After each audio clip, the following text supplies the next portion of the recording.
Hello everyone, in this video I'll be ranking the best short bows in Baldur's Gate 3 on a tier list. So this weapon type is interesting because they're more neglected than the others, but some of them have some very large benefits that they bring to the character that's applied not just when you're attacking with the bow, but when you got your main hand weapons out. So I'll be going over all of these, talking about where you can get them, and the best benefits that they bring. So the first one that we have here is just the obviously Goblin bow. It does a 1d6 of damage.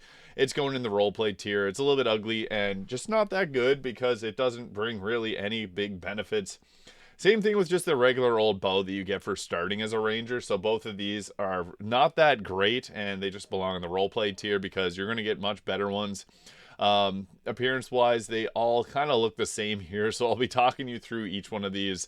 So next we got the Bow of Awareness. So this comes with the Seldom Caught Unawares, which is a really nice benefit that gives you a +1 to your initiative rolls. And this is great because you can actually just give this to like a sorcerer. So it doesn't have to even be someone that's casting, or it doesn't even have to be someone that's using ranged weapon attacks. You can just give it to them for that +1 initiative. And initiative is huge. It's rolled at the start of combat and it doesn't change. So you can get this from Roa Moonglow and the Shattered Sanctum. So relatively early on, you can get this weapon for a +1 to initiative. That's actually really good.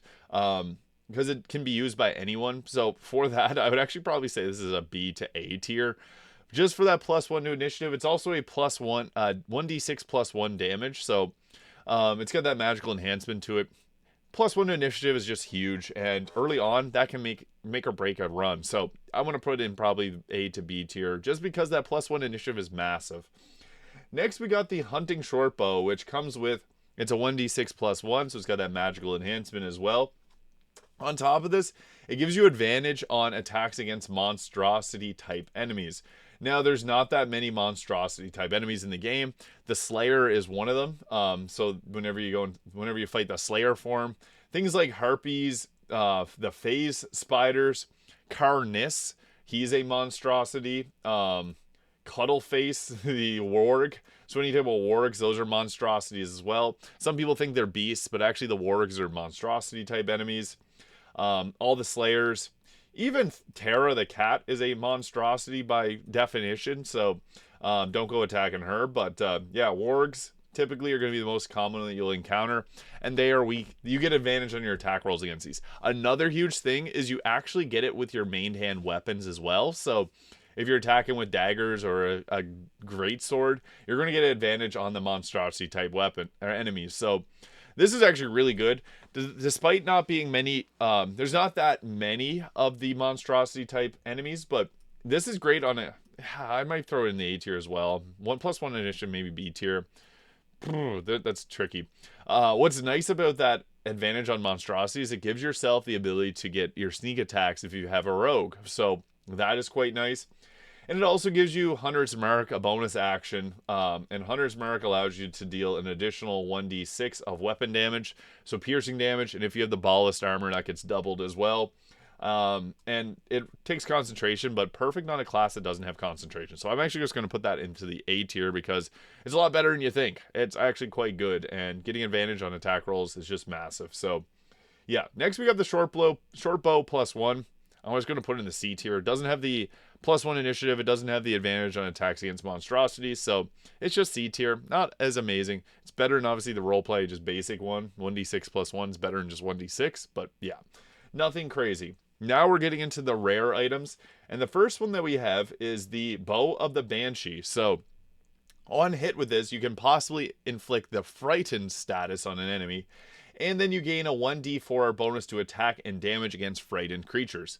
Another really cool feature of this is, yeah, you get the ability to frighten with the weapon, but if you're attacking an enemy that's already been frightened, let's say that you have a Battle Master fighter that did the menacing attack and caused frightened, your attacks with not just this bow, but your main hand weapons will get that additional 1d4 to attack and damage rolls. So if you plan around this can actually be really good. And I don't see a lot of people really talking about that, but if you have a build that really supports this can be extremely useful. So I would say it's probably top of the A tier to maybe, I might just put it in the S tier because shortbows kind of get the shorter end of the stick in terms of benefits, but Getting a bonus 1d4 on attack and damage rolls on your offhand, like something that you may not even be using much of, like if you're a rogue that just wants to focus on getting up close and stabbing, that's really good. Additional damage on frightened is huge.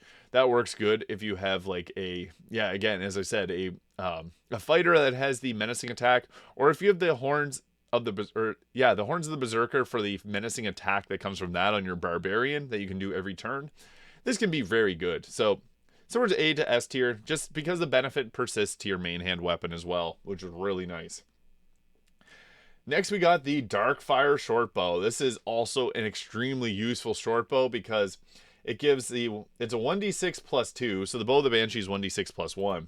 But it's 1d6 plus 2, and it gives resistance to fire and cold damage, so that is really good. Typically, rangers would be the ones that get that, but you can apply this to anyone, so you can have it on your sorcerer, your cleric, any class really. That's good enough, but it also gives you a level 3 casting of haste. This is just easily S tier bow. Getting resistance to do 2 damage types and haste, which is incredible.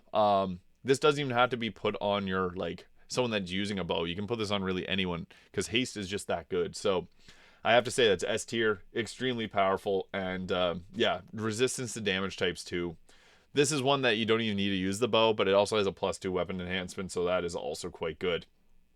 Next, we got a bow called the Least Expected, or actually, I'll talk about where to get the Darkfire bow. So you actually have to buy it from Damon, so it's only available to good playthroughs. So yeah. Next, we got the Least Expected, which has the Dark Veil Precision, which, when obscured by a shadow, the wielder has a 1d4 bonus to the ranged weapon attacks. So for stealth, this will give you an increased hit chance, which is really nice. It also has the Blinding Shot, which you weave the lost magic of the Children of the Deep Dara into your shot and possibly blind your target. So that's a nice, unique weapon action that it has. Getting that additional 1d4 to ranged weapon attacks, this doesn't persist to your main hand weapon, so it's only for this bow here itself. But still, this gives you it's a 1d6 plus 2 weapon enhancement, so that's quite nice and great for a rogue. So I'd have to say it's probably an A tier option. If it would have gave that benefit to your main hand weapon as well, that would be nice too, but I can understand why they'd make it this way. So yeah, unlike the others, it doesn't give it to your bonus. It doesn't give the bonus to your main hand. Next, we got the Vicious Shortbow. So this is a interesting one. It has the Dolor Amorous, which has the addition of 7 damage whenever you hit a critical hit. And that's 7 piercing damage, which is really... Piercing damage is one of the best damage types. So you get this from the Echo of the Abigail from the Murder Tribunal, so you can purchase it from there if you accept Baal and become an unholy assassin. So you can only get it that way, which makes it a little bit more tricky to get, but still, it's a 1d6 plus 2, and you deal an additional 7 damage on critical hits. So if you're going for a crit fishing build, this is the way to go. And you can also use the Ballist Armor to double that 7 into a 14. So that's really good. I would have to say it's probably top of the A tier to even, like, critical hit from a bow, S tier probably, but you'd have to build specifically around crit fishing for that to be really effective. And I feel like there's better bows to even long bows to go with. So I'd have to put that in the A tier, maybe even S tier. Could go S tier. Because a critical hit plus 7 damage equals plus 14 damage on Ballist Armor. Yeah, I'll say it's S tier. S to high A tier. Finally, we got the Blight Bringer. So this is an interesting one. It's the only very rare short bow. We don't have any legendary short bows. It only does a 1d6 plus 1. So we actually have some with better enhancements. But it has 2 benefits. So it has the Blightbringer. Attacking gnomes or dwarves with this weapon receives an additional 1d4 bonus to attack and damage rolls. So that's kind of nice. Getting that increased damage and attack rolls, super good. Only with this weapon, though. It doesn't persist to the other weapons. The amount of times you're going to be fighting gnomes and dwarves is not super high, so that is a little downside to it. But you also get, whenever you critical hit, you can slow the target. And when a target is slowed, they get their dexterity and armor class are reduced by 2, or dexterity saving throws and armor class are reduced by 2. They can only take a reaction, or they can only take an action or a bonus action. They can't do both. They don't get reactions. They can only make 1 attack per turn, and spells may be delayed for a turn. So you can also can't hasten a target that has slow. So getting that on attack is pretty nice. And the extra damage and attack rolls in gnomes and gnomes and dwarves, but that's not common enough to make this really that great. I might just say A tier to top of the B tier maybe. Being the only very rare one and just not being as good as some of the others kind of sucks, but yeah, it does miss out on what a lot of the other builds bring, so gotta mention that. Finally, I just wanted to throw this on here. This is a bow that you can't get without using console commands. This is called the makeshift bow, and it's actually the highest damaging bow on this list for whatever reason. It does 1d6 dex plus dexterity modifier piercing damage, and an additional 1d10 of necrotic damage. Again, this is only a bow that you can get by console commands, so you can just put it in there. But apparently you can get this bow by pickpocketing a skeleton archer raised by the player while raising a specific skeleton by the spectator fight in the Underdark. So, not sure if that's fully true or not, but you can still get this bow. And that additional necrotic damage is pretty good. It's cool that the summons get such great weapons. Like the elementals, you can grab their weapons by getting them locked up in jail. And you can also take the Diva Mace, which has a 4d8 radiant damage, which is really good. But this gives an additional 1d10 of necrotic. I'd have to say it's probably like A tier. Necrotic damage is one of the worst damage types, but still, additional damage is really nice. It could even be S tier because it's really good damage. But it's not one you can normally get, so I'm just going to put that there. But yeah, these are the best short bows in Baldur's Gate 3. Short bows aren't as good as I would say hand crossbows. That's my personal favorite there. But yeah, I just still wanted to rank all of these because some of them have cool interactions, like the Bow of the Banshee, giving additional attack and damage rolls to anyone that's frightened, even if you're attacking with your sword in your main hand. And then also the Dark Fire Shortbow, giving resistance to fire and cold damage is a big plus, but also getting haste is incredible as well. So let me know your thoughts on the Shortbows in the comments below. Thank you so much for watching, and if you found this video useful, please hit the subscribe button below, and thank you so much for watching. I'll see you in the next video.